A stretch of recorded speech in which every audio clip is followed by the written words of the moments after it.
الحمد لله رب العالمين، نحمده ونصلي على رسوله الكريم. أما بعد، فأعوذ بالله السميع العليم من الشيطان الرجيم من همزه ونفخه ونفثه. بسم الله الرحمن الرحيم. تمام تعریفیں اللہ رب العزت کے لیے جس نے ہمیں پیدا کیا، ہمیں اس دنیا میں بھیجا، ہمارے رہنے کا انتظام کیا. ہمیں اللہ رب العزت کا ہم پر بڑا احسان ہوا کہ اللہ رب العزت نے ہمیں مسلمان گھرانوں میں پیدا کیا، اور کئی ایسے احسان ہوا کہ ان کو غیر مسلم گھرانوں میں پیدا کیا، لیکن اللہ تعالیٰ نے ان کو توفیق بخشی ان کے ڈر کی وجہ سے، اور ان کو مسلمان ہونے کی توفیق عطا فرمائی. اللہ رب العزت نے مجھ ناچیز کو یہ موقع دیا کہ میں اپنے مسلمان بہن بھائیوں کو نصیحت کر سکوں. اللہ رب العزت سے دعا ہے کہ اللہ تعالیٰ جو بھی نصیحت ہم یہاں پہ سنیں یا کہیں، اللہ تعالیٰ ہمیں اس پر عمل کرنے کی توفیق عطا فرمائے. اللہ رب العزت قرآن مجید میں فرماتے ہیں سورہ آل عمران میں، کل نفس ذائقۃ الموت، ہر جاندار نے موت کا ذائقہ چکھنا ہے. وَإِنَّمَا تُوَفَّوْنَ أُجُورَكُمْ يَوْمَ الْقِيَامَةِ، اور در حقیقت جو کچھ ہم کریں گے، جو بھی ہمارے اعمال ہے، وہ پورا اس کا بدلہ ہمیں دیا جائے گا قیامت والے دن. فَمَنْ زُحْزِحَ عَنِ النَّارِ، بس جو کوئی اس دن آگ سے بچا لیا گیا، وَأُدْخِلَ الْجَنَّةَ، اور وہ جنت میں داخل کر دیا گیا، فَقَدْ فَازَ، تو در حقیقت وہی کامیاب ہے. وَمَا الْحَيَاةُ الدُّنْيَا، اور نہیں ہے دنیا کی زندگی، إِلَّا مَتَاعُ الْغُرُورِ، دھوکے کا سامان. اب ہمارے زندگیوں میں موت کی سب سے زیادہ دخل اندازی ہے. نبی علیہ السلام کی تعلیمات آپ اٹھا کے دیکھ لیں. نبی علیہ السلام نے آنکھ کھلنے کی دعا ہمیں کیا سکھائی؟ نبی علیہ السلام جب جاگتے تھے تو آپ علیہ السلام دعا کیا کرتے تھے، الحمدللہ الذی احیانا بعدما اماتنا والیہ النشور، کہ تمام تعریفیں اس اللہ رب العزت کے لیے جس نے ہمیں موت کے بعد زندگی بخشی، یعنی کہ نیند کو موت سے تشبیہ دی، اور اسی کی طرف ہم نے لوٹ کر جانا ہے. اللہ رب العزت نے بھی، اور دوسرے نمبر پر آپ علیہ السلام جب سونے کے لیے تیاری کرتے تھے تو آپ علیہ السلام بھی یہ دعا پڑھا کرتے تھے، اور ہمیں بھی بتلائی یہ دعا پڑھنے کے لیے، اللہم بسمک اموت و احیا، یا اللہ میں تیرے نام سے ہی سوتا ہوں اور تیرا نام لے کر ہی جاگتا ہوں.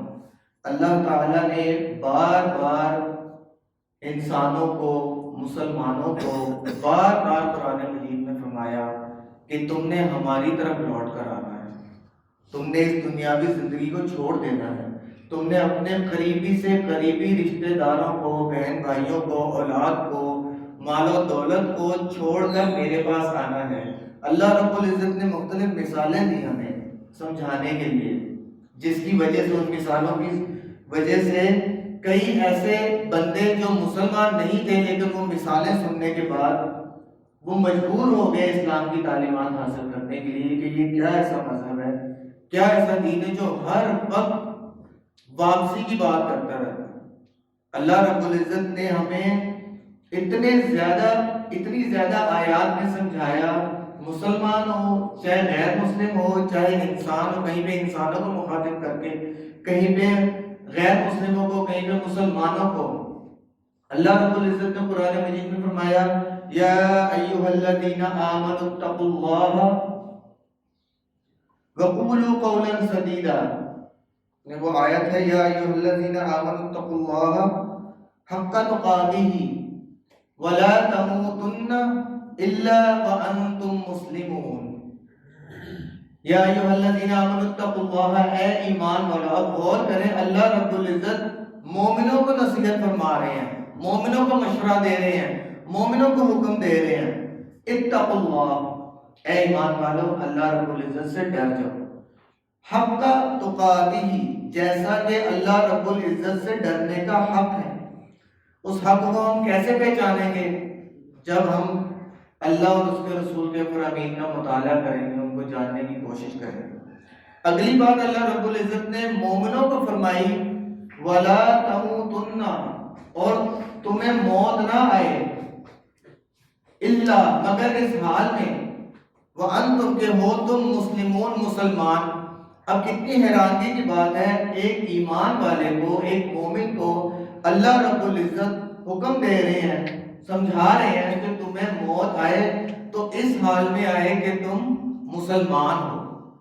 یعنی کہ اللہ رب العزت نے ہر وقت موت کو یاد رکھنے کی تلقین فرمائی کہ مومن بندہ، مسلمان بندہ، سمجھدار بندہ وہی ہے جو ہر وقت اپنی موت کو یاد رکھتا ہے، جو ہر وقت اپنی واپسی کو یاد رکھتا ہے۔ کیوں؟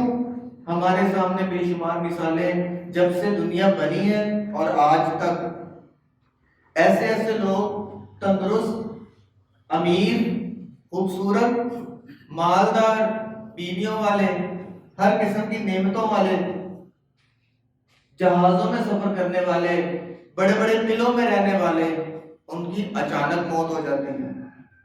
ایکسیڈنٹ ہو گیا، کسی کا ایکسیڈنٹ نہیں ہوا، سویا اٹھا ہی نہیں، بیماری بھی نہیں تھی، کوئی خاتون ہے پہلی ڈیلیوری میں فوت ہو گئی بچی، کوئی مسئلہ ہی نہیں تھا، کوئی پرابلم ہی نہیں، اس کی بات بھی ہو گیا، بالکل ایک دن پہلے یا ایک گھنٹہ پہلے یا 2 گھنٹے پہلے مرنے کی کوئی علامات ہی نہیں تھی۔ لیکن شیطان نے ہمارے دلوں میں یہ بات ٹھوس ٹھوس کر ڈال دی ہے کہ ہم اس چیز کو دماغی طور پہ یہی کہتے ہیں کہ نہیں ہم نے مرنا ہے، لیکن ہمارے دلوں میں، ہمارے اندر شیطان نے یہ بات ڈال دی ہے کہ تو نے ابھی بہت جینا ہے، تو ابھی بہت آگے جائے گا۔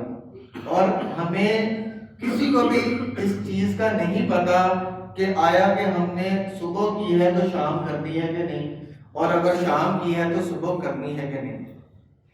اور عقل مند بندہ، سمجھدار بندہ، اللہ تعالیٰ کے اوپر توکل کرنے والا بندہ، اللہ رب العزت کو، رسول اللہ صلی اللہ علیہ وسلم کے فرامین کا مطالعہ کرنے والا بندہ، ان کو سمجھنے والا بندہ اس چیز کو ہر وقت ذہن نشین رکھتا ہے کہ اگر میں مکان بنا رہا ہوں تو مجھے نہیں پتا میں نے اس مکان میں داخل ہونا ہے کہ نہیں۔ اس کا ذہن ہوتا ہے، وہ مکان بنا رہا ہوتا ہے، مکان بنانا منع نہیں ہے، وہ گاڑی خرید رہا ہوتا ہے، لیکن اس کو اس چیز کا دل میں ہر وقت یقین ہوتا ہے کہ پتہ نہیں میں نے اس گاڑی کو چلانا ہے کہ نہیں، توکل اللہ تعالیٰ پہ ہے، یہ اللہ تعالیٰ کا حکم ہوگا تو میں نے چلانی ہے، یہ اللہ رب العزت کی طرف سے اجازت ہوئی، حکم ہوا تو میں نے اس گھر میں داخل ہونا ہے، اور میں نے یہ کام کرنے ہیں۔ پلاننگ کرنا کوئی بری بات نہیں ہے، لیکن اس پلاننگ میں اپنی موت کو ملحوظ خاطر نہ رکھنا بے وقوفی ہے۔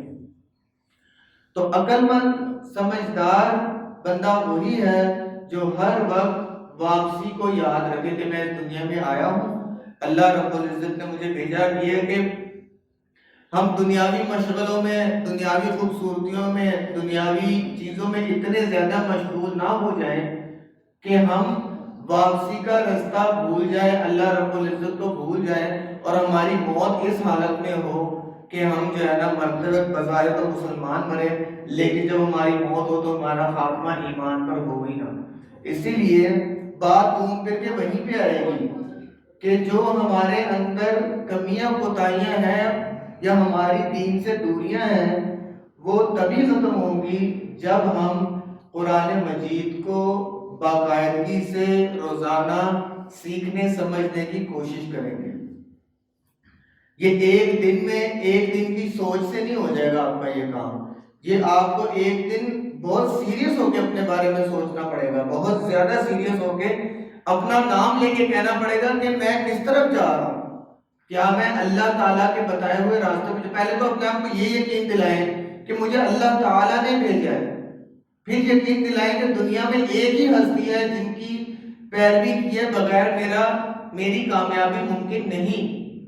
یہ چیز اپنے آپ کو یقین دلائیں، پھر اپنے آپ کو یہ بھی یقین دلائیں کہ میں کبھی بھی واپس جا سکتا ہوں، آج بھی جا سکتا ہوں، کل بھی جا سکتا ہوں، پرسوں بھی جا سکتا ہوں، مہینے بعد بھی جا سکتا ہوں، تو مجھے ابھی سے، آج سے اپنی جانے کی تیاری شروع کرنی چاہیے۔ اللہ رب العزت کا قرآن مجید ہم کھولتے نہیں ہیں، ہم کھولیں پڑھیں گے تو ہمیں پتہ چلے گا کہ ہر چند آیات کے بعد اللہ رب العزت فرما رہے ہیں کہ تم ہماری طرف ہی آؤ، تم نے آخر میرے پاس ہی آنا ہے۔ مسلم مومن کو سکھایا کہ جب تمہارا نقصان ہو جائے تم نے کیا کہنا ہے؟ انا للہ و انا الیہ راجعون۔ اب ہمیں تو عربی نہیں آتی، ہمیں دعا تو آتی ہے، ہمیں اس کا ترجمہ نہیں آتا۔ ہر جگہ ہر دعا میں، تقریباً ہر دعا میں اللہ رب العزت نے ہمیں یہ یاد دلایا ہے کہ ہم سب اللہ تعالیٰ کی طرف سے بھیجے گئے ہیں، ہم اللہ تعالیٰ کے لیے ہی آئے ہیں اور ہم نے اللہ تعالیٰ کی طرف ہی واپس لوٹ کر جانا ہے۔ جتنی دعائیں آپ علیہ الصلوۃ والسلام نے سکھائی، تقریباً ہر دعا میں اللہ رب العزت سے ہم یہی دعا کرتے ہیں اللہ ہم نے آپ ہی کے پاس آنا ہے، اللہ ہمیں معاف فرما دیجیے۔ لیکن اکثر ہمارے ایک تو ہم دعائیں یاد نہیں کرتے ہیں، ہمیں پتہ نہیں ہے، جن کو پتہ ہے، جنہوں نے یاد کی ہوئی ہے ان کو ترجمہ نہیں پتہ۔ یہ بھی ساری کی ساری وجہ یہی ہے کہ جب ہمارا آخرت کی طرف توجہ کم ہوگی تو ہمیں آتا بہت کچھ ہوگا لیکن ہم کرتے کچھ نہیں، کیا جائے گا ہی نہیں۔ اس کی وجہ یہ ہے کہ ہمارے اندر دنیا کی محبت اس قدر گھر کر گئی ہے کہ ہم واپسی جانا، ہمیں یہ نہیں کہ مولویوں کی باتیں لگتی ہیں یا ہمیں لگتا ہے کہ یار ہر کوئی ایسے ہی کہتا رہتا ہے، ایسے ہی کہتے وہ بندہ اتنا بوڑھا ہو گیا، ہو سکتا ہے میں بھی بوڑھا ہو کے مروں وغیرہ وغیرہ۔ لیکن آپ ان کی بھی مثالیں دیکھیں جو ہمارے سامنے بھائی ہمارے، بہنیں ہماری، جوان ہنستے کھیلتے اچانک اس دنیا سے چلے گئے، ان سے نصیحت حاصل کریں۔ اور مسلمان کی آخرت ایک مومن بندے کی صرف اللہ رب العزت نے نبی علیہ الصلوۃ والسلام کی تعلیمات سے یہی پتہ چلتی ہے کہ وہ اپنی بھی آخرت کا فکر مند رہتا ہے اور وہ اپنے باقی بہن بھائیوں کی بھی آخرت کا فکر مند رہتا ہے، یہاں تک کہ نبی علیہ الصلوۃ والسلام نے اپنی زندگی میں یہ مثالیں قائم کر دی ہمارے لیے کہ آپ علیہ الصلوۃ والسلام غیر مسلموں کی بھی آخرت کی فکر کرتے رہتے ہیں۔ جتنے بھی صحابہ کرام تھے رضوان اللہ علیہم اجمعین، ان سب وہ سب غیر مسلم سے مسلمان ہوئے۔ اور دوسری بات، آپ علیہ الصلوۃ والسلام نے ایسے بندوں کو بھی مسلمان کرنے کی کوشش کی جنہوں نے ایمان لانا ہی نہیں تھا۔ مثال کے طور پہ بہت بڑی مثال ابو طالب، آپ علیہ الصلوۃ والسلام کے چچا، پتہ ہے کہ ساری زندگی انہوں نے اللہ رب العزت کو نہیں مانا، ایک رب نہیں مانا، شرک کیا۔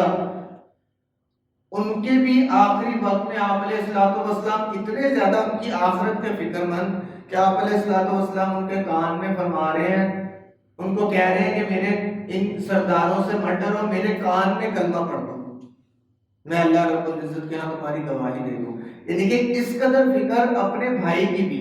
تو جو مسلمان ہو جائے، جو مومن بھائی ہوگا، جو آپ کی آخرت کی فکر میں لگا رہے گا، وہ کافی زیادہ فضول جھگڑوں سے اور بلا وجہ کی باتوں سے بچ جائے گا۔ مثلا کسی بھائی نے بہت اچھے کپڑے پہنے ہوئے، وہ جیلس نہیں ہوگا، وہ کہے گا ماشاءاللہ۔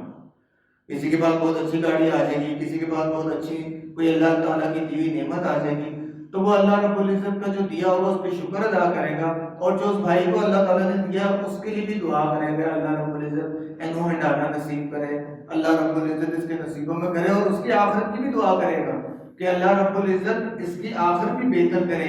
اگر وہ دین پہ نہیں چل رہا تو اللہ رب العزت اسے بھی دین پہ چلا دے، اور وہ دوسرے گنہگار کے لیے بھی حسن ظن رکھے گا کہ ہو سکتا ہے یہ اس وقت گناہ کر رہا ہے، کیا پتا مرنے سے پہلے یہ ایسا اچھا مسلمان ہو جائے کہ مجھ سے بھی اوپر اللہ رب العزت کو درجات دے دے۔ تو وہ ہمیشہ اللہ تعالیٰ سے ڈرنے والا ہوتا ہے، آخرت کی فکر کرنے والا۔ وہ نیکیاں کر کے بھی اکڑتا نہیں ہے، اور وہ کسی کے گناہوں کو دیکھ کے بھی اپنے اندر اکڑتا نہیں ہے کہ میں بڑا نیک اور دنیا بہت زیادہ گنہگار۔ وہ ہمیشہ اپنی ذمہ داری میں لگا رہتا ہے۔ اللہ رب العزت ہمیں بھی ایسا بنا دے، صبح دوپہر شام ہمیں آخرت کی فکر کرنے والا بنا دے، ایسا مسلمان ہمیں بنا دے اللہ رب العزت کہ ہم صبح دوپہر شام ہر وقت زیادہ سے زیادہ اپنی موت کو یاد کرتے رہیں۔ جب موت کو یاد کرتے رہیں گے تو پھر ہم کافی زیادہ فضول باتوں سے، فضول حرکتوں سے بچتے رہیں گے اور بہت زیادہ دین کے قریب آئیں گے۔ جس کے اندر فکر آخرت نہیں ہوگی وہ دین کے قریب نہیں آئے گا۔ جس کے اندر واپسی، اللہ رب العزت نے اس لیے بار بار واپسی کا ہمیں واپسی کا بتلایا، واپسی کے بارے میں کہ تم نے واپس آنا ہے۔ ایک غیر مسلم قرآن مجید کھولتے ہیں اور وہ یہی بیانات، یہی حقائق بار بار جب پڑھتے ہیں قرآن مجید میں تو ان کے دل پہ ہٹ کرتی ہے یہ بات کہ واقعی یار ہمارے پاس تو سب کچھ ہے اور ہم سے پہلے والوں کے پاس اس سے بھی زیادہ کچھ تھا. بڑے بڑے امیر، بڑے بڑے مالدار تھے. آج کئی امیر مالدار ہیں جو اپنے وقت کے آئیکن تھے، جو اپنے وقت کے مشہور ترین لوگ تھے. ان کا نام آپ کو آج بتایا جائے نا تو آپ کہیں گے ہم تو ان کو جانتے ہی نہیں، ان کا نام و نشان اس دنیا میں نہیں ہے.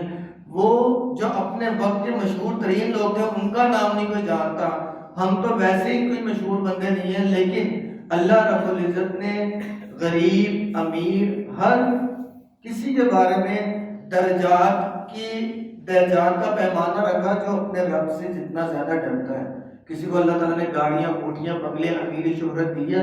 اگر وہ اللہ تعالیٰ سے واقعی وہ بھی ڈرنے والا ہے تو پھر اس کے درجات ہیں. اگر وہ اللہ تعالیٰ سے ڈرنے والا نہیں ہے تو پھر اس کے درجات کچھ بھی نہیں ہے. چاہے ہم لوگوں نے یہ سوچ بنا لی ہے کہ اللہ رب العزت نے اس کو اتنا دیا ہے تو اللہ تعالیٰ پتہ نہیں اس سے کتنا راضی ہوگا. یہ پیمانہ بالکل غلط ہے.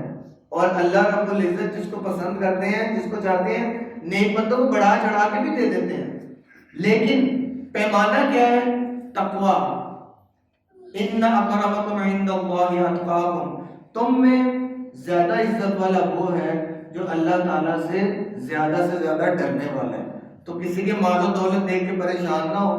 اللہ تعالیٰ کو سب سے زیادہ وہی پسند ہے جو جتنا زیادہ اللہ تعالیٰ سے ڈرنے والا ہے، چاہے وہ جھگی میں رہتا ہے، چاہے وہ غربت میں رہتا ہے، چاہے وہ مقروض ہے، لیکن اللہ تعالیٰ سے اگر ڈرتا ہے تو وہ کامیاب ہے اور وہ اللہ رب العزت کے ہاں عزت والا ہے. اور کوئی گاڑوں والا ہے، کوئی بڑی بڑی گاڑیوں والا ہے، اگر وہ بھی اللہ تعالیٰ سے ڈرنے والا ہے، بہت زیادہ ہیں ایسے بھی بندے جو بڑے بڑے امیر بھی ہیں لیکن اللہ تعالیٰ سے ڈرنے والے بھی ہیں، تو وہ اور اچھی بات ہے. اللہ تعالیٰ ہمیں بھی ہر زندگی کے موڑ پر دعا کرتے ہیں ہم کہ چاہے ہم پر غربت آئے، چاہے ہم پر خوبصورتی آئے، چاہے ہمارے اندر جو مرضی نعمتیں ہیں، چاہے ہماری نعمتیں چھن جائیں، اللہ رب العزت ہمیں اپنا شکر گزار بندہ بنا لے. اپنے آپ سے اللہ رب العزت ہمیں اس آیت کا مصداق بنا لے کہ ہم اس طرح اللہ تعالیٰ سے ڈر جائیں جس طرح اللہ تعالیٰ سے ڈرنے کا حق ہے. اس کا واحد ایک ہی ذریعہ ہے کہ اپنے آپ کو قرآن مجید سے، نبی علیہ السلام کے فرامین سے زیادہ جوڑنے کی کوشش کریں. اسی میں ہمارے لیے فلاح اور کامیابی ہے. اللہ تعالیٰ ہمیں اس دین پر سچے دل سے عمل کرنے کی توفیق عطا فرمائے اور اس دین کو آگے باقی بہن بھائیوں تک زیادہ سے زیادہ پہنچانے کی بھی توفیق عطا فرمائے.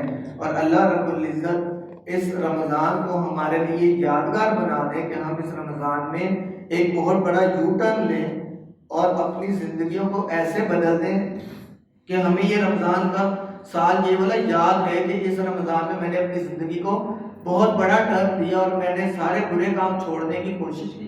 چھوٹیں گے نہیں، بہت بڑے بڑے گناہ چھوٹ جائیں گے، سارے ہم گنہگار گناہ ہوتے رہیں گے چھوٹے موٹے، لیکن میں نے ایک بہت بڑا یو ٹرن لیا کہ میں نے اپنی زندگی کو بدل دیا، کہ میں نے اپنے آپ کو نمازی بنا دیا، میں نے اپنے آپ کو قرآن و حدیث سے جوڑنے کا ارادہ کیا اور پھر کوشش بھی شروع کر لی.